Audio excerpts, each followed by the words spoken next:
today's lab, we're going to determine the amount of work done by a bow on an arrow. Okay, when I pull back, I put energy into the bow system, and when I release the arrow, okay, the bow does work on the arrow. And the amount of work that it does on the arrow is converted into the kinetic energy of the arrow. To determine the work done by the bow on the arrow, place the bow down on 2 sheets of paper taped together. Put a mark at the equilibrium position of the string, and then with a spring scale and a ruler, determine about 10 different forces and 10 different distances from equilibrium and record. Okay, for example, here I would have 0 newtons at 0 meters. Here I would have 4 newtons at approximately 4 centimeters. Here I have approximately 8 newtons at 9 centimeters, and so on.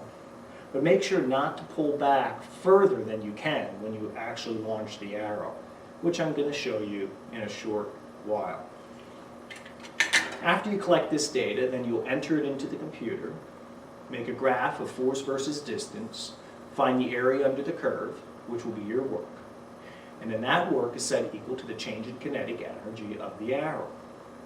And then using projectile motion concepts and the work kinetic energy theorem, you should be able to predict where the arrow lands. Go out in the hallway and hold the bow and arrow 1 meter from the floor and pull back on the bow the maximum distance, which should correspond to the distance that you used on the force versus distance graph when you found the area under the curve. And then simply launch the arrow horizontally and note where it lands.